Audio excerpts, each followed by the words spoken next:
ओम शांति। जय जिनेन्द्र। आप सबका बहुत बहुत स्वागत है आज का ये हमारा हिंदी सीरीज के टॉक में, और उसका टाइटल पर्युषण क्षमा का पर्व। तो मैं ये बताऊंगी कि हम छोटे थे, हम वैसे जैन फैमिली में हैं। तो जब हम छोटे थे तो मुझे याद है कि ये जो 8 दिन का जो पर्व है वो कितना, जैसे कि सब अम, अंदर से ये ये चाहते हैं कि हम प्रभु की प्रार्थना करें, हम अपने आप को अंदर से ही साफ करें, हम अपना मन को और ही आगे आध्यात्मिक बनाएं। और फिर जैसे कि 8 दिन के बाद फिर हम सब ऐसे कहते हैं कि जो भी अंदर हमने भरा था अभी सब कुछ निकाल दिया, क्योंकि अंदर ही अंदर जैसे फिनिश कर दिया। तो सब से हम माफी मांगते हैं और मिच्छामि दुक्कडम कहते हैं। तो आज मैं बहुत खुश हूँ कि और ही आगे ये पर्युषण है उसका मैं मीनिंग समझूंगी। और हमारे साथ हमारे गीता बहन है जो राजस्थान में है, अभी भिनमल सेंटर पर है राजस्थान में, जो करीबन 100 माइल दूर है माउंट आबू से। और उसका थोड़ा इंट्रोडक्शन देती हूँ। वो बचपन से ही जैसे कि ईश्वरीय ज्ञान और राजयोग में उसकी रुचि ही थी, और 15 साल से ही जैसे कि अपना जीवन ईश्वरीय सेवा में समर्पित किया हुआ है। 15 साल से ही उसने अपना जीवन समर्पित किया हुआ है। और उसका जैसे बायोग्राफी बताती हूँ तो, और उसकी पढ़ाई बताती हूँ तो, स्पिरिचुअल हेल्थ और काउंसलिंग में उसने एमएससी पाया है। और फिर जैसे कि आगे ही साउथ वेस्टर्न अमेरिका की साउथ वेस्टर्न यूनिवर्सिटी है, उसमें उसको डॉक्टरेट मिला हुआ है काउंसलिंग और स्पिरिचुअल हेल्थ में। और जयपुर से उसको अवार्ड मिला हुआ है वुमेन्स अचीवर का। और प्राइड ऑफ इंडिया भी मिला हुआ है भारत के एनजीओ और सोशल पॉइंट फाउंडेशन से। और मुझे तो ये बहुत अच्छा लगा कि जब वो गुजरात से है लेकिन राजस्थान में एक जैन यूनिवर्सिटी है, तो उस जैन यूनिवर्सिटी से भी उसने जैनिज्म का ऑनलाइन कोर्स किया हुआ है। तो मैं कहती हूँ कि वो क्वालिफाइड है इस टॉपिक पर हमको बताने के लिए। तो फिर हम सुनते हैं हमारी गीता दीदी से, और सुनने के बाद फिर हम मेडिटेशन भी कराएंगे। और बहुत अच्छा लगता है कि जैसे हम माफी मांग लेते हैं और दिल से माफी मांगते हैं, तो जैसे हमारे अंदर भी नहीं रहता है कुछ और दूसरों के अंदर भी जैसे कि वो फिनिश हो जाता है। तो हम सुनते हैं कि ये स्पेशल जैन का अवसर है पर्युषण, और फिर उसके हम आध्यात्मिक मीनिंग समझते हैं आज। सो वेलकम गीता दीदी। ओम शांति। आप सभी को मेरा जय जिनेन्द्र। और इस पर्युषण पर्व को जो कि 2 दिन के बाद स्टार्ट हो रहा है, और उसके लिए हम पहले ही उस टॉपिक पर और उस बात पर हम मिलेंगे, ये मुझे भी बहुत खुशी हुई। तो आप सभी अपने अपनी लाइफ में बहुत कुछ सोचते होंगे कि हमें कैसे आगे बढ़ना है। हम हेल्थ को, अपने मनी को, अपनी स्टेटस को, अपने गैजेट्स को बढ़ाते हैं, लेकिन जो जीवन में आगे बढ़ने का आधार है वो होता है कि हम अंदर से कितने खुश है। कितने हम लाइट रहते हैं। तो ये जो ट्रेजर ऑफ हैप्पीनेस है, इस खुशी का खजाना है, ये हमारी लाइफ में कब आएगा? तो इसके लिए ही हम ज्ञान और आध्यात्मिकता, स्पिरिचुअलिटी की ओर आगे आते हैं। लेकिन बहुत से लोगों को फिर भी उसमें भी बहुत तकलीफ लगती है, कई बातों का सीखने में टाइम लगता है। तो एक बहुत इजी मेथड है, और वो है कि अपने मन को हल्का करना, खाली करना। जैसे कोई चीज लेनी है तो पहले उस बर्तन को, उस बैग को खाली होना जरूरी है। अगर बैग ऑलरेडी फुल होगी तो उसमें हम कुछ और नहीं ले सकते हैं। कभी कभी हमारी मोबाइल की भी मेमोरी फुल होती है तो हम उसमें फोटो सेव नहीं कर पाते हैं। तो अगर हम अपनी जीवन में कुछ नया सीखना चाहते हैं, शांति प्राप्त करना चाहते हैं, खुशी प्राप्त करना चाहते हैं, तो हमें अपने अंतःकरण को, अपनी मेमोरीज को क्लीन करना बहुत जरूरी है। और ये जो क्षमा का पर्व है, ये हमें यही करने के लिए प्रेरित करता है। और मैंने आज तक किसी भी धर्म में स्पेशली क्षमा का दिन मनाते हुए सिवाय जैन धर्म के नहीं देखा। तो ये एक यूनिकनेस है जैन धर्म की। और जैनिज्म अपने आप में साधना का, त्याग का और सेल्फ कंट्रोल का, संयम का मार्ग बताता है। बहुत त्यागी तपस्वी साधु जन होते हैं जिनको हम देखते हैं कि वो पैर को वो भी नंगे पैर चलते हैं, धूप होती है, छांव होती है, बरसात होती है, सब में उन लोग कितना कष्ट सहन करके, और बहुत अच्छे उनका प्रभाव उनके सभी लोगों पर पड़ता है। तो आज हमें भी उस पर्व की शुरुआत में और ये सुंदर आप सबसे चर्चा करने का मौका मिला है, तो मुझे भी बहुत खुशी है। जैन धर्म 2500 साल पुराना है, और महावीर स्वामी उनके लास्ट तीर्थंकर हुए। उनके समय में सबसे ज्यादा बुक्स, लिटरेचर जैन धर्म का बना।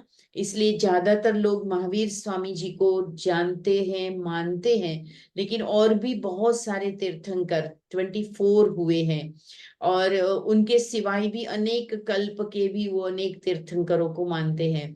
तो उनके द्वारा जो ज्ञान मिला, जो उनके जीवन में उन्होंने प्रयोग किए, उसके आधार पे जैन धर्म का बहुत साहित्य भी है, और धर्म की बहुत क्रियाएं हैं, साधना के लिए बहुत सारे मंत्र भी है। लेकिन बहुत सिंपल अगर हम देखना चाहें तो वो यही है कि जियो और जीने दो, जो कि महात्मा बुद्ध ने भी कहा था, और वही महावीर स्वामी जी ने भी कहा कि सरल बनो। कहते हैं सब कुछ इजी है, पर इजी होना बहुत डिफिकल्ट है। तो ये आज का इंसान बहुत भारी हो जाता है। तो कैसे अपने आप को इजी बनाना है, तो हर रिश्ते में हम थोड़ा सा फॉरगिवनेस को समझते हुए अगर उसको यूज करेंगे, लाइफ में यूटिलाइज करेंगे, तो हम बहुत खुश रह पाएंगे। तो वैसे तो मैंने इसका पूरा वीडियो ही शेयर किया है, क्योंकि मैं समझती हूँ मेरा कनेक्शन थोड़ा सा इंटरप्ट हो सकता था। तो इसलिए मुझे भी ग्लोबल कोऑपरेशन हाउस की तरफ से ये आप सबसे मिलने का अवसर मिला। और मैं यही चाहती हूँ कि हर एक अपनी लाइफ में बहुत अच्छे तरीके से अपनी जीवन यात्रा में आगे बढ़ सके। ऊपर जाना है तो बहुत लाइट रहना है, हल्का रहना है। तो अपने अंदर की बातों को निकालने का प्रयास करना है, तो हम अच्छे वाइब्रेशन के बीच में अपनी लाइफ को स्पेंड कर पाएंगे, जी पाएंगे। वरना आज लोग बड़ी बड़ी बातों से नहीं, लेकिन रोज की और आसपास के लोगों की छोटी छोटी बातों से बहुत परेशान रहते हैं, दुखी रहते हैं, अपने ही लोगों से नाराज रहते हैं, अपने ही लोगों को वो कुछ ना कुछ उल्टा सीधा कड़वा बोल देते हैं, गुस्सा कर लेते हैं, और फिर वो उसके कारण लाइफ में वो प्रोग्रेस नहीं कर पाते हैं, उनके आसपास वातावरण अच्छा नहीं रह पाता है। तो आज के टॉक से हम सभी ये जरूर प्रेरणा लेंगे, ऐसी मेरी शुभ भावना है, शुभकामना है। ओम शांति। Thank you Gita didi. और हम ये बताते हैं कि जहाँ गीता दीदी है वहाँ बहुत बरसात पड़ रही है और इसीलिए इंटरनेट कनेक्शन थोड़ा हलचल में है। जी तो जी जी। इसीलिए हमने गीता दीदी ने वीडियो भेजा है, तो अभी वो वीडियो से हम सुनेंगे और फिर एंड में हम मेडिटेशन कराएंगे। So thank you very much Geeta didi. और फिर नेक्स्ट टाइम जब इंटरनेट ठीक है तो आपको वापस बुलाएंगे। Sure sure. Okay, so we will play the video now. ओम शांति। जय जिनेन्द्र। आप सभी को इस सावन मास के पवित्र त्योहार पर्युषण पर्व की हार्दिक शुभकामनाएं। आज आप सभी दूर देश से हमारे साथ कनेक्ट हुए हैं, जहाँ पर हम एक सुंदर विषय क्षमा भाव उसको लेकर के मिल रहे हैं। जीवन के क्षमा पर्व को बहुत कम लोग मनाते हैं और इसलिए यह पर्युषण एक अवसर आता है जब हम सभी को अवसर मिलता है। जैन धर्म जो कि तपस्या, त्याग, संयम का धर्म है, जिसमें इंद्रिय निग्रह भी है। जीवन जीते जीते अनेक प्रकार की मनोवृत्तियां, दुर्विचार जो प्रवेश कर जाते हैं मन में, उसे समय प्रति समय उसकी निर्जरा अर्थात उसको क्लीन करना, उससे मन को खाली करना, डस्टिंग करना मन की, उसका एक सुंदर पर्व है। 8 दिन का ये पर्युषण पर्व हमें मौका देता है कि हम अपनी आत्मा को पहचाने, अपने जीवन के लक्ष्य को पहचाने और जीवन में आंतरिक शक्ति बढ़ाएं। व्यक्ति बाहर से तो एम्पावर हो रहा है, परंतु मन से वो धीरे धीरे कहीं दबता जा रहा है, कोई बोझ उसके जीवन में बढ़ता जा रहा है। साधन है, सुविधाएं हैं, परंतु कहीं ना कहीं आंतरिक कंटेंटमेंट ऑफ लाइफ, आंतरिक खुशी, उसका अभाव होता जा रहा है। और इसी अभाव को पूरा करने के लिए आज कोई एंटरटेनमेंट का सहारा ले रहा है, कोई अनेक प्रकार की एडिक्शन में फंस गया है, कोई नए नए गैजेट्स खरीदता जा रहा है, नए नए ड्रेस बनाता जा रहा है, रोज नए फैशन सेंस आ रहे हैं, स्टाइल्स आ रहे हैं। परंतु ये सब इसीलिए क्योंकि अंदर खाली है, बाहर बहुत को ढूंढा जा रहा है।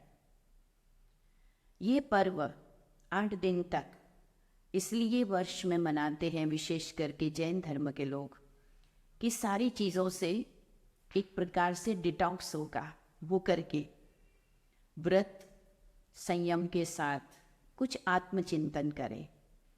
अधिकतर लोग इसको व्रत और उपवास के दिन मानते हैं। केवल व्रत शारीरिक नहीं, परंतु मन को भी अच्छी वृत्तियों में रखना, अच्छे संकल्पों में रखना, इस व्रत की इन दिनों में साधना करने का अवसर मिलता है। जैन धर्म अपने आप में सभी बातों से त्याग, सूक्ष्माति सूक्ष्म जीवों की हिंसा न हो जाए, उसके लिए अनेक नियम देता है। जैसे कि पानी को बार बार छानना, जैसे कि रात्रि भोजन न करना, जैसे कि कम से कम पानी का उपयोग करना। जीवन में इन सारी चीज़ों से अवेयरनेस बढ़ती है। अवेयरनेस ही धर्म का दूसरा नाम है। धर्म अर्थात अवेयरनेस। मैं कौन हूँ, अवेयरनेस हो। मैं कहाँ से आया हूँ, उसका अवेयरनेस हो। इस संसार की गति क्या है, उसकी अवेयरनेस हो। मेरे अपने जीवन का लक्ष्य क्या है, उसकी अवेयरनेस हो। मेरे साथ जो जी रहे हैं उन सभी लोगों का भी क्या महत्व है, उनकी क्या फीलिंग्स है, उनकी ज़रूरत क्या है, उसकी भी अवेयरनेस हो। नेचर में, एनवायरनमेंट में क्या हो रहा है, क्लाइमेट के लिए हम क्या कर सकते हैं, उसकी अवेयरनेस हो। वर्तमान समय दुनिया की जो परिस्थितियां हैं उसमें मेरा रोल क्या हो सकता है, मेरी इम्पोर्टेंस क्या हो सकती है, उसकी अवेयरनेस हो। और इस अवेयरनेस को जगाने के लिए व्रत, संयम, त्याग, क्योंकि संसार में जितनी चीज़ें हैं उसको भोगते ही जाएंगे, सारी चीज़ों में बिजी रहेंगे, तो मन को तो कभी समय ही नहीं मिलेगा, मन तो कभी खाली ही नहीं होगा। इसीलिए कुछ देर मन को खाली करने के लिए ध्यान भी है। जैन धर्म के अंदर भी धर्म ध्यान, आर्त ध्यान, शुक्ल ध्यान आदि ध्यान के भी वर्णन है। और हम भी मेडिटेशन के द्वारा ये इंटरनल क्लेंजिंग करते हैं।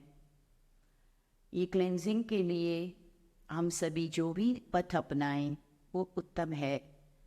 आज जैन धर्म की बात हम कर रहे हैं तो ये 2500 वर्ष से भी अधिक समय से चला आ रहा और विशेष करके 24 तीर्थंकरों के द्वारा सुनाई गई, जी गई बातों को प्रैक्टिकल में लाना, विशेष करके अंतिम तीर्थंकर प्रभु महावीर स्वामी जी के विशेष आदेशों को और उपदेशों को इन दिनों में पढ़ा जाता है।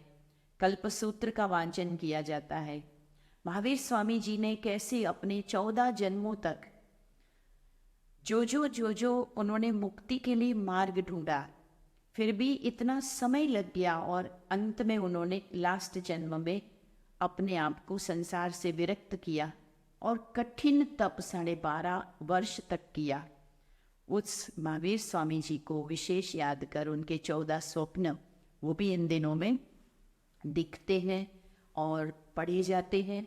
तो आइए हम सभी भी थोड़ा सा इन विशेष दिनों में, जिसको 10 लक्षण पर्व भी कहते हैं, तो पर्युषण पर्व जो 8 दिन का भी मनाया जाता है, अंतिम दिन संवत्सरी, जिस दिन हम आपस में एक बड़े प्रतिक्रमण के रूप में, यानी कि साल भर की बातों को मन से निकालने के और नए वर्ष की एक अच्छी शुरुआत करने के रूप में मनाते हैं।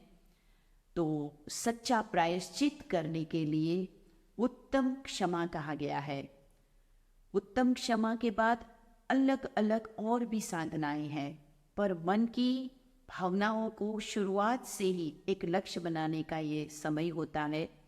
तो चाहे हम अपने आप में साधना करने बैठते हैं, प्रतिक्रमण करते हैं, या ध्यान में बैठते हैं, या हम चौबियान करते हैं, प्रत्याख्यान करते हैं, सब में हमारा लक्ष्य यही है कि हमें अपने ऊपर जन्म जन्म के जो कर्म है उसकी अंदर से निर्जना करनी है, उससे अपने आप को मुक्त करना है और एक प्योर सोल बनना है, परमात्मा के समान बनना है, स्वयं को परमात्मा के गुणों में लाना है। ये बहुत सुंदर भावना इस पर्व के पीछे छिपी हुई है। तो जानते हैं कि ये पर्व हम कैसे मनाएं, यथार्थ विधि क्या हो। केवल नवकार गिनती कर लेने से नहीं होगा। उन 5 ही पदों को हम समझें कि अरिहंत कौन थे, सिद्ध कैसे जीवन में बनते हैं, उपाध्याय या आचार्यों के जीवन से हम क्या सीखे, सर्व साधुओं के प्रति हम जो नमस्कार करते हैं, तो उन सर्व साधुओं को कैसे हम जीवन में जाने और उनके सद्गुणों को अपनाएं, उसके भी आज ये पर्व है। आज हम पर्युषण महापर्व, जो कि भारतवर्ष में जैन धर्म आज तो कई देशों तक भी फैला हुआ है और आगामी 31 अगस्त को स्टार्ट हो रहा है, उसके निमित्त आज के विषय पर मिल रहे हैं। आप सभी का जीवन अपने अपने संघर्षों से अपने लक्ष्य की ओर आगे बढ़ ही रहा होगा। इस जीवन में जितने भी खट्टे मीठे, कड़वे, कभी कठिन तो कभी सहज अनुभव हर किसी को होते रहते हैं। इन अनुभवों के बीच मन में बनती है कुछ वृत्तियां, एटीट्यूड, जिसके आधार पे हम अपने बाकी के जीवन को बिताते हैं, संबंधों को निभाते हैं और इसी पर हमारे व्यवहार, हमारे बिहेवियर का आधार होता है।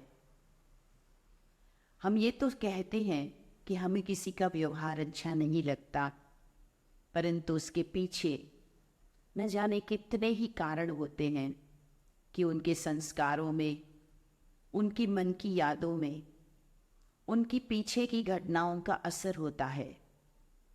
तो जीवन एक प्रयोगशाला है और धर्म इस प्रयोगशाला में हमें अच्छे से अच्छे परिणाम लाने में मददगार साबित होता है। तो हम सभी को आज पर्युषण महापर्व, जैन धर्म के इस उत्सव, इस 8 दिवसीय विशेष कार्यक्रम के बारे में जानकारी तो लेनी ही है। आज उत्तम क्षमा, जो कि इस पर्व का प्रथम दिन मनाया जाने वाला एक उपक्रम है। क्षमा अपने आप में इतना महान भाव है, इतना उत्तम, अपने मन का ये एक स्वभाव है जो जिसके पास भी दिखाई देता है। ये फॉरगिवनेस, क्षमादान, ये उसके उत्तम व्यक्तित्व को, उत्तम चरित्र को, उत्तम व्यवहार को परिभाषित करता है। परंतु आज के विश्व में जहाँ पग पग पर एक व्यक्ति दूसरे व्यक्ति से कर्मों के संबंध से जुड़कर कभी दुख, कभी तकलीफ पाता है, तो न जाने उसके मन में इतने प्रकार की व्यर्थ बुरी भावनाएं डेवलप हो जाती है और वो उसी मान्यता के आधार पे अगले व्यक्ति को देखता है, उसी प्रकार उसका आचरण करता है और कभी न कभी वो बुरा व्यवहार करके बदला लेने की भावना तक भी पहुंच जाता है। वो हिंसक हो जाता है, वो उसको नफरत भरी नज़रों से देखकर और बुरा व्यवहार करता है। तब आज के समय में हम अनेक समस्याएं, चाहे हर एक व्यक्ति के घर में, उनके हर पर्सनल, प्रोफेशनल रिलेशंस में और समाज में, सारे विश्व के अलग अलग देशों के बीच में भी देख रहे हैं कि कितना न डिस्पुट्स दिखाई देते हैं। ये डिस्पुट्स का कारण ही है अंदर बैठी हुई ऐसी नेगेटिव वृत्ति, भावनाएं कि हम एक दूसरे को अपना कॉम्पिटिटर मानते हैं, एक दूसरे से आगे बढ़ने में हम एक दूसरे को गिराने का भाव रख लेते हैं, हम एक दूसरे से दुश्मनी तक कर लेते हैं। इसलिए आध्यात्मिक चिंतन, धर्म का चिंतन हमें क्षमा भाव की तरफ प्रेरित करता है। जैन धर्म में वैसे तो अनेक अच्छे सूत्र, अच्छे सिद्धांत है, पर ये क्षमा करना और वर्ष में एक बार अपने सभी पहचान वालों को, अपने सभी रिश्तेदारों, अपने सभी फ्रेंड्स को हाथ जोड़कर क्षमा मांगना, मन, वाणी और कर्म से अपने मन को, अपने व्यक्तित्व को हल्का करते हुए, विनम्र भाव धारण करके, अहंकार का त्याग करके क्षमा याचना करते हैं, मांगते हैं कि मुझे क्षमा कर दीजिए। रियलाइजेशन और उसके बाद में इस तरह का परिवर्तन का संकल्प करना, यही तो आत्मशुद्धि है। आत्मशुद्धि के लिए व्यक्ति कितने न प्रकांड करता है कि वो व्रत करता है, उपवास करता है, यात्राएं करता है, वो धार्मिक अनुष्ठान करता है, दान करता है, घर में सत्संग करता है, साधु संतों के शरणों में जाता है। वो न जाने कितने ही मन में परमात्मा के प्रति मन में भाव रखता है कि अगर मेरा जीवन श्रेष्ठ बना, शुद्ध हुआ, तो प्रभु मैं आपके लिए ये सब कुछ करूँगा। यानी जीवन का लक्ष्य तो यही है कि हम हल्के हो जाएं, हम मुक्त हो जाएं, हम खुश रहें और हमारा मन सभी बातों से शुद्ध मुक्त रहे।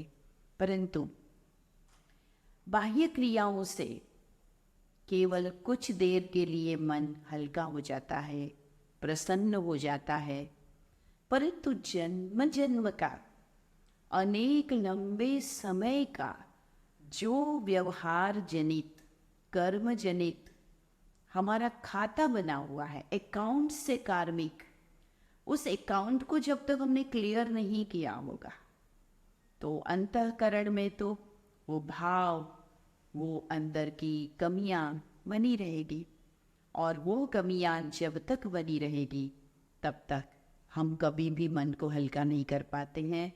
और जब प्रभु भक्ति में, ध्यान में उसे लगाना चाहते हैं तो वो मन लगता भी नहीं है, क्योंकि वो तो उसी संबंधों की यादों में, उन्हीं व्यवहारों को मन में लेकर, कटुता के भाव को लेकर वो हमेशा ही भटकता रहता है।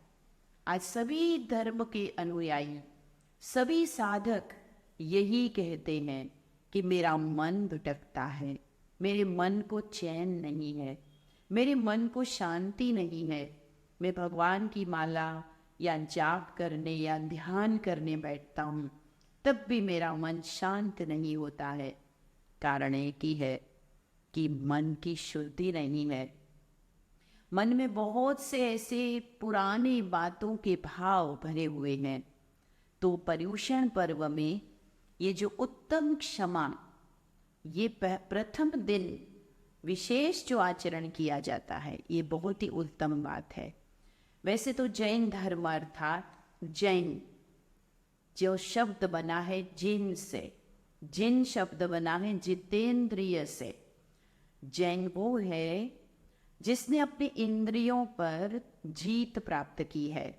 आज इंद्रियां ही है जो हमारे ऑर्गन से, जिसके द्वारा हम टेस्ट लेते हैं, जिसके द्वारा हम दृश्य देखते हैं, जिसके द्वारा हम अच्छा बुरा फील करते हैं, उसी के आधार पे तो हम इस दुनिया में जीने पर अलग अलग प्रकार के कर्म करते हैं।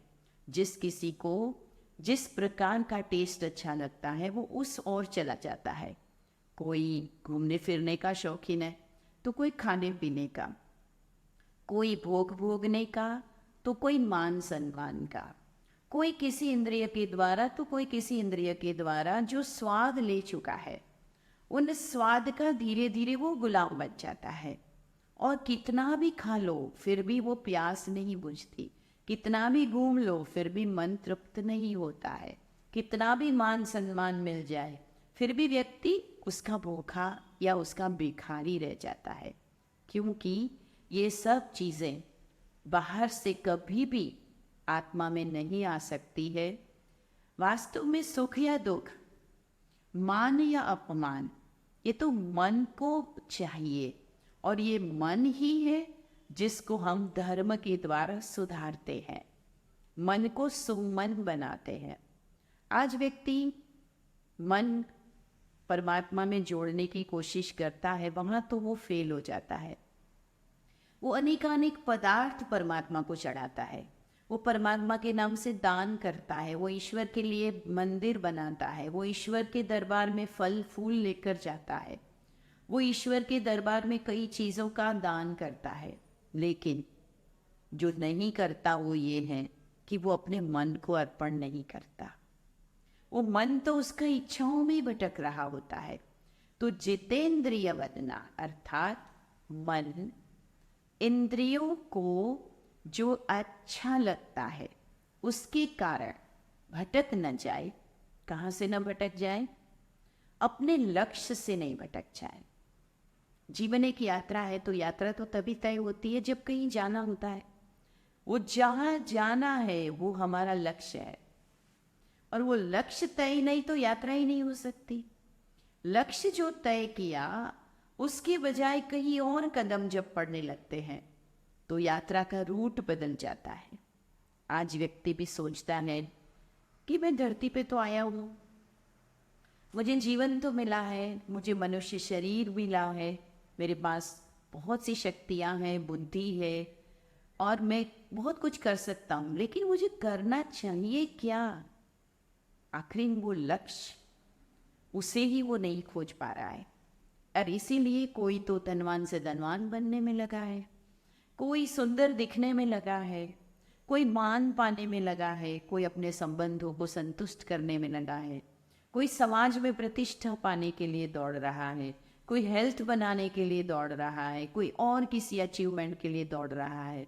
लेकिन एक समय आता है जब जीवन का दी एंड हो जाता है और तब ये सारी अचीवमेंट्स, चाहे वो धन है, चाहे आपके द्वारा बनाई हुई बहुत सारी बिल्डिंग्स है, चाहे आपने कोई भी नाम कमाया है, चाहे आपने और कोई मान प्राप्त किया है, उसी क्षण समाप्त हो जाता है और तब व्यक्ति अकेला, यानी वो आत्मा, वो अकेली हो जाती है। अगर उसके साथ कुछ जुड़ा रहता है तो वो एक ही चीज़ है, वो है उसके श्रेष्ठ कर्म। कर्म ही है जो आत्मा को संतुष्ट करते हैं, भरपूर करते हैं, और उन कर्मों का आधार है कि व्यक्ति की सोच क्या है। जो जैसा सोचता है वैसा ही वो करता है, वैसा ही वो बोलता है। तो जीवन में ये तीनों चीजें, मन, वाणी और कर्म, तीनों पर ध्यान देने वाला व्यक्ति अपने लक्ष्य को प्राप्त करता है। केवल लक्ष्य की बातें करने से तो लक्ष्य नहीं मिलता। टारगेट अचीव करने के लिए प्लानिंग चाहिए, प्लानिंग के साथ साथ अपने ऊपर सेल्फ कंट्रोल भी चाहिए। मैंने सोच तो लिया कि मुझे डॉक्टर बनना है, लेकिन मैं अपनी नींद को नहीं छोड़ पाता हूँ, मैं अपने दोस्तों के साथ टाइम जो वेस्ट करता हूँ उसे कम नहीं कर पाता हूँ, तो भला मैं डॉक्टर कैसे बनूंगा, मैं कैसे अच्छी पढ़ाई करूँगा। ठीक वैसे ही इंद्रियों को संयमित रखना, सेल्फ कंट्रोल करना, इसी के लिए जैन धर्म हो या अन्य धर्म हो, उसमें व्रत सिखाए जाते हैं कि आप भूखा रहेंगे, आपको पता चलेगा कि आप कितना सेल्फ को कंट्रोल कर पाते हैं। आप बिना पानी के कितना समय रह पाते हैं, आप बिना बोले कितना समय रह पाते हैं, आप बिना गैजेट्स के यूज किए हुए कितना समय रह पाते हैं। इसी के लिए चौवियार रखा जाता है, अपरिग्रह का व्रत भी है, अहिंसा का भी व्रत है, सत्य का भी व्रत है। आज देखिए, सत्य बहुत बड़ी शक्ति है, हर कोई मानता है, परंतु सत्य का आचरण करना ये बहुत कठिन लगता है। बहुत सहज होता है छोटी छोटी बात में असत्य बोल देना, असत्य का आचरण कर लेना, क्योंकि असत्य फिसलने का रास्ता है और इसलिए उसमें कोई मेहनत नहीं लगती।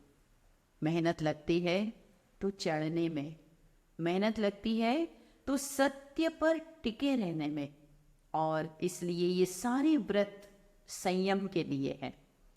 तो हम सबसे बड़ा संयम क्षमा का अपनाएं।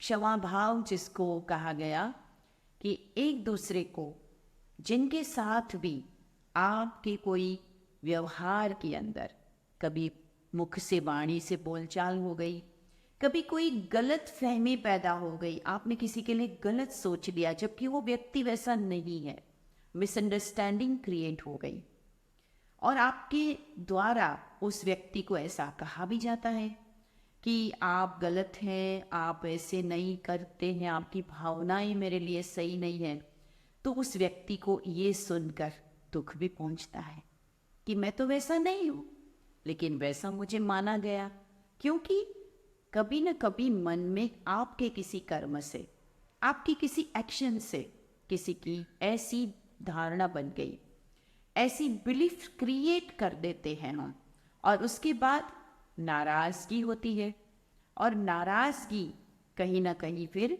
वाणी में दिखाई देती है, फिर कर्म में भी दिखाई देती है। कर्म क्या है? कर्म यानी एक्शन।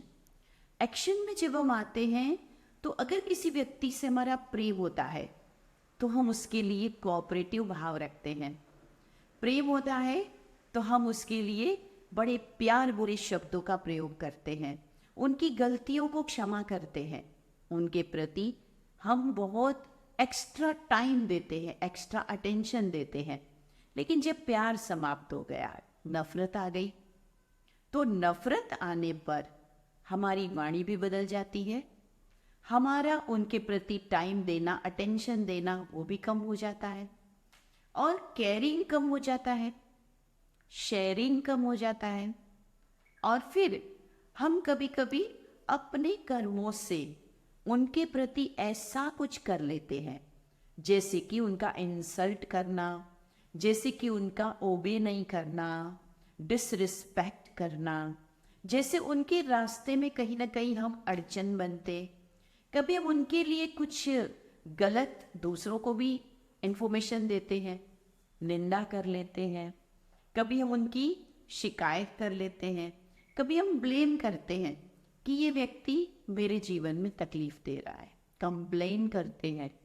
कभी तो हम उसके साथ ही कंपटीशन भी कर लेते हैं। कभी हमारे मन में उसी को हराने की, उससे आगे जाने की, उनको गिराने की ऐसी भावनाएं भी आ जाती है। और आज की दुनिया में तो क्या नहीं हो रहा है। आज तो व्यक्ति किसी को इस दुनिया से भेजने का, उसके जीवन को बर्बाद करने का भी सोच लेता है। आज हम न्यूज़पेपर्स में, टेलीविजन्स में क्या नहीं देखते हैं। इन सब का कारण है मन में नफरत की भावना। इसलिए यह पर्व हमें याद दिलाता है कि आपका जीवन सुख से तभी बीतेगा जब आप औरों को सुख देंगे। जैसे एक पुष्प स्वयं भी बहुत सुंदर है, सुगंधित है, और उसके पास जो जाता है, उसको हाथ में जो पकड़ता है, उसे भी वो खुशबू देता ही है। जो गुण आपके पास होगा, जो संस्कार आपके पास होंगे, उसका असर दूसरों पर ना हो ये तो हो ही नहीं सकता है, अवश्य होता है। तो हमें ध्यान ये देना है कि हम अपने दिल को, अपनी भावनाओं को इतना शुद्ध रखें और दूसरों के प्रति शुद्ध चिंतन रखें, जिससे हम उनकी गलतियों पर ध्यान न देकर, उनके अपराधों पर ध्यान न देकर, लेकिन वो भी एक ऐसी शुद्ध आत्मा है जिसके अंदर मन है, जिसके अंदर संस्कार है, जिसके अंदर शक्तियां हैं, वो चाहे तो परिवर्तन हो सकता है। आज भले वो कुछ गलत आचरण कर रहा है, लेकिन उसके अंदर भी पोटेंशियल है कि वो चेंज हो सकता है। और उसी भावना को देखते हुए, उसी संकल्प को रखते हुए उसे क्षमा करना। देखा जाता है कि जैसे कोई माँ अपना बच्चा पढ़ाई नहीं करता, तब भी वो बार बार उसे पढ़ने के लिए प्रेरित करती है। कोई बच्चा बार बार गलती करता है, फिर भी उसे अपनाती है, उसकी गलती को छुपा कर, और उसको दूसरों के सामने और उसको खुद को भी उसकी अच्छाई का ज्ञान कराती है। बेटा क्या हुआ, तुम गिर गए, बेटा क्या हुआ, तुमने गलती कर ली, फिर भी तो तुम्हारे में कुछ तो अच्छाई है, अभी भी तो तुम कुछ कर सकते हो।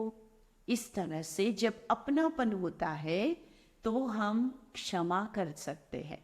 ऑटोमेटिक दिल में ये रहता है कि कोई बात नहीं, हम इसे आगे बढ़ाएंगे। बस यही अपनापन सारे विश्व के सभी लोगों के प्रति क्यों नहीं रहता है? क्योंकि हम अपने लोग उनको कहते हैं जो हमारे ब्लड रिलेशंस के हैं, या फिर जो हमारे साथ जन्म से किसी न किसी प्रकार से प्यार रखते हैं, हमें काम आते हैं, हमें सहयोग देते हैं, उनको तो हम अपना मानते हैं। लेकिन अगर वास्तव में हम एक रिश्ता और याद रख लें कि सारे विश्व का पिता एक ईश्वर है, उस ईश्वर के नाते संसार में रहने वाली प्रत्येक जीव, प्रत्येक आत्मा वो उसी परमात्मा की संतान है, और उस नाते से सभी तो मेरे अपने ही भाई या बहनें हुए। ये जो छोटे संकीर्ण सोच से विशाल बेहद की सोच बनेगी, तो संसार के प्रत्येक व्यक्ति के प्रति दिल में करुणा भाव, दया भाव, क्षमा भाव, प्रेम भाव उत्पन्न होगा। ये दृष्टि का परिवर्तन, ये सोच का परिवर्तन नहीं होगा तब तक हम धर्म की बातें बहुत अच्छी सुनेंगे, आध्यात्मिक बातें सुनेंगे, परंतु हमारा मन, हमारा दिल चेंज नहीं हो पाता है। जरूरत है ऐसी साधना की जिसमें सबसे पहले सेल्फ को रियलाइज किया जाए कि मैं कौन हूं। मैं एक पावरफुल बीइंग हूं, पॉजिटिव मेरी एनर्जी है और मैं ईश्वर की रचना हूं, कनेक्टेड विथ गॉड। ये जो भाव है, ये जब तक हम महसूस नहीं करेंगे, स्वीकार नहीं करेंगे, तब तक हमारे अंदर किसी के प्रति भी प्रेम भाव शाश्वत नहीं रहेगा। जो मेरे लिए अच्छा है मैं उसके लिए अच्छा हूं, बस जो मेरे लिए बुरा है मैं उसके लिए बुरा बन जाता हूं। लेकिन अगर कोई गलत आचरण करता है तो ये याद रहे कि व्यक्ति बुरा नहीं है, उसका समय बुरा है। उसके अंदर आज के टाइम में जो विचार पैदा हुए हैं, जो जोश आया है, जो क्रोध आया है, जो उसने गलती करने के लिए जो भी कुछ गलत भावना अपने अंदर लाई, गलत शब्द जबान पे लाया, आज वो चीज गलत है। मुझे दादी जानकी जी की बात याद आती है। वो हमेशा कहते थे तुम बहुत अच्छे हो, पर आज जो तुमने किया वो गलत है। तो वो व्यक्ति स्वीकार करता था कि मुझे गलत नहीं माना जा रहा है, लेकिन आज जो मैंने किया है ये मेरे नियम से या मेरे जीवन से कुछ अच्छा नहीं लग रहा है, इसलिए वो उसे स्वीकार करता था। तो ये तो हुआ दृष्टि ऐसी रखना कि दूसरों में दोष न देखना। दोष देखेंगे तो नफरत भी आएगी, दोष देखेंगे तो क्रोध भी आएगा, दोष देखेंगे तो दूर हो जाएंगे। दूसरा है कि क्षमा मांगना भी है। क्षमा देना वो भी सहज है, परंतु कभी कभी क्षमा मांगना और भी मुश्किल लगता है। जो मैंने गलत किया, चाहे मैं किसी इंस्टीट्यूट के नियम का उल्लंघन किया, चाहे मैंने फैमिली के कोई सीक्रेट के अंदर ध्यान नहीं दिया, चाहे मैंने किसी के दिल को दुखाया, चाहे मैंने संसार और नेचर के अंदर कोई ऐसा काम किया कि नुकसान किया, तो मुझे रियलाइजेशन होना चाहिए कि अब मुझे ये जो गलती से, जोश से, अवेयरनेस न होने से मैंने गलत किया है, अब मुझे इसका भी समाधान करना है। और समाधान क्या है? तो कहा गया है कि पश्चाताप, प्रायश्चित एक ऐसा पवित्र झरना है, एक ऐसी नदी है कि जिसमें कोई भी प्रकार की गलती धुल जाती है, साफ हो जाती है, पापों के दाग धुल जाते हैं अगर व्यक्ति रियलाइज कर लेता है और रियलाइज करने के बाद उसकी क्षमा मांग लेता है। कैसा भी पत्थर दिल व्यक्ति क्यों ना हो, लेकिन अगर उसके सामने सच्चे दिल से आप कह दें कि मैंने बहुत गलत किया और मैंने आपको दुख पहुंचाया, आप मुझे क्या माफ करेंगे? और जितना ये बात दिल से निकलती है, मनोविज्ञान भी कहता है शब्द केवल ऊपर ही होगा तो उसका असर भी कानों तक ही होगा, लेकिन शब्द, भावनाएं जब दिल से निकलेगी तो जिसके सामने भी होगी उसके भी दिल तक पहुंचेगी। तो ये दिल से क्षमा मांगना आज उसका भी दिन है कि हम दिल से कहें सॉरी। शब्दों की जरूरत भी ना हो पर दिल महसूस करे। और जिस व्यक्ति का भी, चाहे हमने उसकी निंदा की, चाहे हमने किसी तरह से उसका इंसल्ट किया, डिसरिस्पेक्ट किया, पूरे वर्ष भर में किया, वो बात उस समय आई गई हो गई, हमको मौका नहीं मिला, चलिए आज मौका मिला है तो हम क्षमा मांग ले। तो मन, वाणी, कर्म चेक करें हमने किस का नुकसान किया।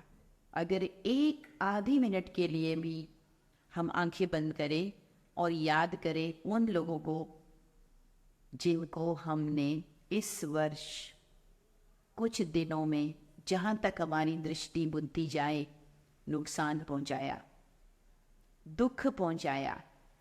जब हम किसी को दुख देने के निमित्त बनते हैं तो उस आत्मा तक जो हमारे वाइब्रेशन गए, तो उनके अंदर से जो दुख के वाइब्रेशन निकले वो मेरे तक भी आते हैं।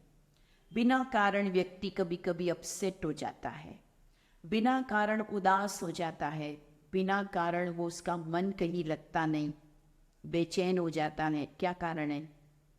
दूर बैठा कोई व्यक्ति जिसको आपने तकलीफ दी, जिसका आपने नुकसान किया, वो परेशान होकर जो वाइब्रेशन उसके निकल रहे हैं वो आप तक पहुंच रहे हैं। इसलिए आज आपने भले कुछ भी गलत नहीं किया है, लेकिन आज आपको यहाँ बैठे बिना कारण बेचैनी, दुख, तकलीफ का अनुभव होता है, अशांति का अनुभव होता है। इसलिए ज़रूरत है मन को स्वच्छ करने की। तन तो धुलाई कर लेते हैं, हर धार्मिक क्रिया में कहते हैं स्वच्छ हो जाओ, नदियों में भी स्नान करते हैं स्वच्छ होने के लिए, परंतु मन को कब स्वच्छ किया, मन को कब खाली किया, ये अपने आप से पूछें। Ask yourself. Cleanliness of mind, ये क्लींजिंग कौन करेगा? मेरे शरीर को स्नान मैं कराती हूँ, मेरे आत्मा को कौन स्वच्छ करेगा? Only me. मेरे सिवाय कोई नहीं कर सकता है। इसलिए जो कल करना है वो आज करे, आज करना है तो अभी से करें, दृढ़ता से करें, दिल से करें। थोड़ा सा झुकना ही तो है। आज के सोशल मीडिया और इंटरनेट के ज़माने में अक्सर लोग चैटिंग पे, सोशल मीडिया पे जब लगे रहते हैं तो हम देखते कि उसकी गर्दन झुकी हुई रहती है। घंटों तक वो चैट करते हैं, घंटों तक वो फेसबुक पे, इंस्टाग्राम पे, कहाँ पे भी अपनी गर्दन को झुकाए लगे रहते हैं। अरे जब घंटों तक अननोन व्यक्तियों को प्लीज़ करने के लिए, उनके प्रोफाइल को चेक करने के लिए, उनकी फ़ोटोज़ को देखने के लिए, उनके मैसेजेस को पढ़ने के लिए, उनके स्टेटस को पढ़ने के लिए आप घंटों झुक सकते हैं, तो अपने आसपास रहने वाले, अपने से कनेक्टेड लोगों के सामने थोड़ा सा झुक जाइए, थोड़ा सा सॉरी कह दे, थोड़ा सा अपने आप को विनम्र कर दे। कितनी ना चीज़ें हल्की हो जाएगी, कितना ना जीवन स्मूथ हो जाएगा, कितने ना रिश्ते अच्छे हो जाएंगे। थोड़ा सा ही तो झुकना है। और वो झुकना ऐसा है कि जो झुकता है वही फ्लैक्सिबल होता है, और फ्लैक्सिबल चीज़ की उम्र हमेशा लंबी होती है। फ्लैक्सिबल चीज़ें तूफान में भी टिक जाती है, और बड़े बड़े पेड़ बहुत जल्दी गिर जाते हैं क्योंकि वो फ्लैक्सिबल नहीं होते हैं। तो महानता तो जीवन में अच्छी है, कुछ बन गए, कुछ अचीव कर लिया, अच्छी बात है, लेकिन अगर आपने झुकना नहीं सीखा तो शायद आप जीवन में बहुत बड़ी गलती कर रहे हैं, और एक छोटा सा तूफान भी आपको गिरा सकता है, आपका भविष्य खतरे में डाल सकता है। इसीलिए संबंधों में झुकना हारना नहीं है, संबंधों में झुकना दिल को जिताना है, दूसरों के दिल को जीतना है। वैसे भी कहते हैं किसी को हराने से अच्छा है उनकी दिल को जीतो, उनकी दिल पसंद भावनाएं रखो। देखिए वो व्यक्ति अपने आप ही हार जाएगा, अपने आप ही आपका दोस्त बन जाएगा। दुश्मन को मारने से तो अच्छा है दुश्मन को दोस्त बना लिया। इस बात की है कि हम न्यूट्रल भी रहे, हम हर एक के सत्य स्वरूप को जाने, हर एक निर्दोष है। केवल ये संसार का जो समय है वही तमो प्रधान हो गया है। कलयुग के अंदर वाइब्रेशन ही इतने लो हो गए हैं कि हर व्यक्ति चाहते हुए भी अच्छा नहीं कर पाता है, चाहते हुए भी प्रेम से नहीं चल पाता, शांत नहीं रह पाता, एक्यूरेट नहीं रह पाता है। ऐसा नहीं है कि उसे नहीं पता है कि सत्य क्या है, वो जानता है सत्य क्या है, परंतु उसको प्रैक्टिकल अप्लाई नहीं कर पाता है। वो ये भी जानता है कि गलत क्या है। किसी भी ड्रिंकर को पूछेंगे कि क्या ड्रिंक करना चाहिए, वो कहता है गलत है। स्मोकर को पूछेंगे क्या स्मोक लेना सही है, स्मोकिंग करना सही है, वो कहता है गलत है। वो कभी अपने बच्चे को नहीं कहता है कि मैं भी सिगरेट पीता हूँ तुम भी पियो, मैं भी शराब पीता हूँ तुम भी पियो। वो जानता है कि वो गलत है, परंतु फिर भी वो कर रहा है क्योंकि उसके पास शक्ति नहीं है, वो छोड़ नहीं पा रहा है। तो व्यक्ति खराब नहीं है, लेकिन उसके पास शक्ति नहीं है। और जब कोई कमजोर होता है तो कमजोर के ऊपर नफरत नहीं की जाती है, कमजोर को मदद की जाती है, बीमार को मदद की जाती है, बीमार का इलाज किया जाता है, बीमार से नफरत नहीं किया जाता है। इसी तरह आज समग्र सृष्टि बीमार है, कलयुग का अंत है और सभी लोग, सभी आत्माएं, ये पंचम आरा जिसको जैन धर्म में कहा, छठा आरा जिसको दुखम दुखम कहा है, जहाँ दुख ही दुख होगा, वो शुरू होने जा रहा है। ऐसे टाइम पर हर एक का जीवन कषायों से भरा है, हर एक का जीवन विकारों से युक्त हो गया है। तो संसार से किसी व्यक्ति से नफरत करने के बजाय हम ऐसा कुछ करें कि सारी सोसाइटी से, सारे समाज से ये काम वासनाएं, ये क्रोध, ये अभिमान वश इच्छाएं, लोभ तृष्णाएं, यही समाप्त हो जाएं। दुश्मन ये विकार है, दुश्मन ये भावनाएं हैं, और हम एक दूसरे को दुश्मन मान बैठे हैं, हम एक दूसरे से झगड़ा कर रहे हैं। अरे भगाना किसी व्यक्ति को नहीं है, अपनी लाइफ से भगाना है तो क्रोध को भगाना है, अपनी लाइफ से भगाना है तो अभिमान को भगाना है, अपनी लाइफ से भगाना है तो आलस्य को भगाना है, इस नफरत को भगाना है, तो वो क्षमा भाव तभी प्रकट होगा।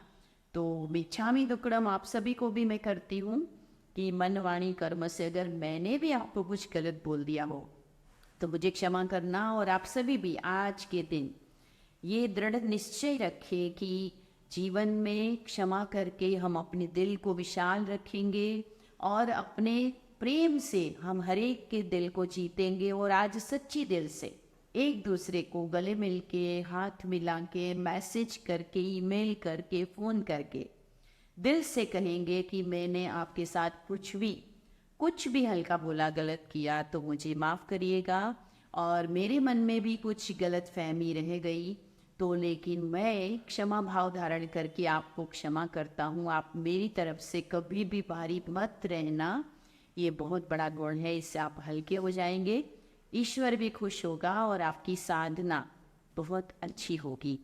तो आइए हम सभी आज ये दृढ़ संकल्प करें और इस क्षमा पर्व को मनाएं।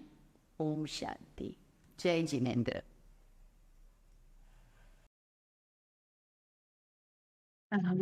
आपने कितना अच्छा गीता दीदी ने बोला और कितना प्रैक्टिकल था, ये भी चैट में आ रहा है। और मैंने तो यही लिया दिल में कि जब परमात्मा हमारा पिता है और सारी आत्माएं हमारी भाई बहनें हैं, तो फिर क्यों नहीं अपनापन हो, और अपने हैं तो उनके लिए तो क्षमा भाव जरूर होगा। तो चलो, बहुत अच्छी अच्छी बातें हुई थी, चर्चा की थी। और ये टॉक ऑनलाइन भी आप फिर से भी सुन सकते हैं। लेकिन अभी हम थोड़ा सा मेडिटेशन करते हैं, थोड़ा सा ध्यान में बैठते हैं, और ध्यान में ये हम अनुभव करेंगे कि हम आत्मा है, हमारे में भी कितनी अच्छाई है। तो हम अपने आप को भी, जैसे कि जो रॉन्ग बातें की हुई है, हम अपने आप को भी पहले फॉरगिव करें। हम परमात्मा से भी हमारा मन जोड़ेंगे तो परमात्मा से शक्ति लेकर हम जैसे कि अपने आप को भी फॉरगिव करें और औरों को भी फॉरगिव करें। तो चलो, आज हम 2 मिनट ध्यान में बैठते हैं। मैं थोड़ा कमेंट्री करूंगी और आप उस भावना से अपना मन भी लगाएंगे।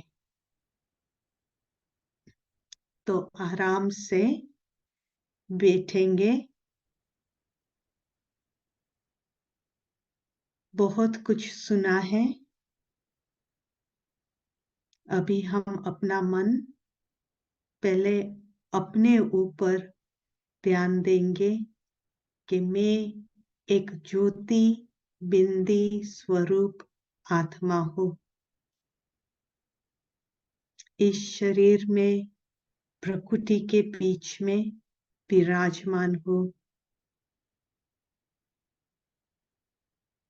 और ये शरीर को चलाने वाली मैं आत्मा हूँ।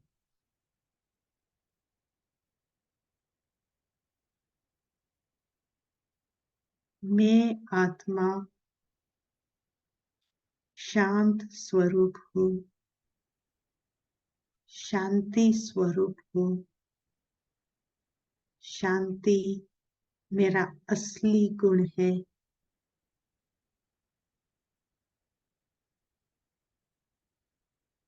और जब मैं अपने आप को ये याद कराती हूँ तो जैसे अंदर ही अंदर मन शांत होता जा रहा है। अंदर से फीलिंग शांति की उत्पन्न होती है।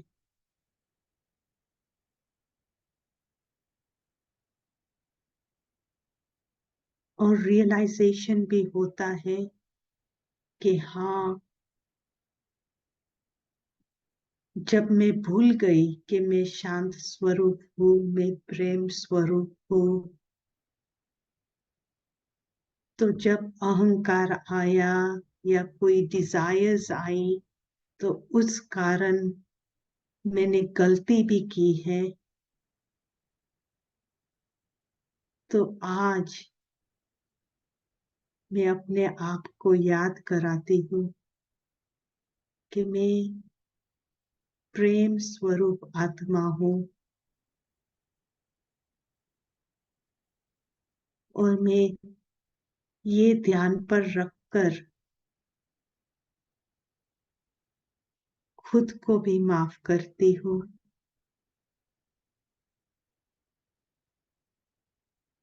और परमात्मा से भी जैसे कि शक्ति लेती हूँ। मेरा पिता है, अपनापन है, तो वो भी मुझे माफ करता है जब जब मेरा रियलाइजेशन होता है।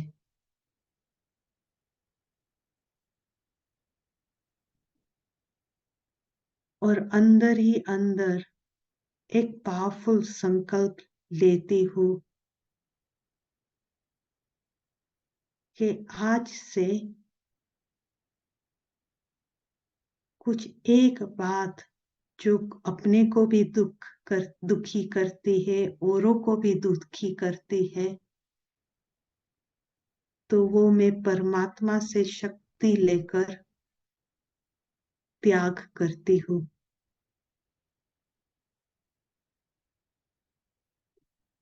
कोई भी बात अंदर, कोई भी एक बुराई, वैसे तो सब बुराई छोड़ना अच्छा होता है, लेकिन एक बुराई मैं छोड़ देती हूँ।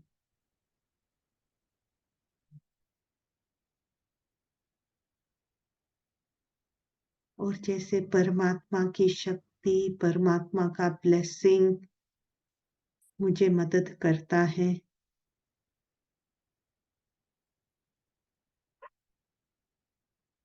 और फिर दिल से ये भी आता है कि मैं सबको जिससे भी जान अनजाने में दुख पहुंचाया है, उन सब से मैं माफी चाहती हूँ। उन सब को दिल से, अंदर से सॉरी निकलता है। और आगे से ध्यान और ही रहेगा कि हम किसी को भी दुख न पहुंचाए।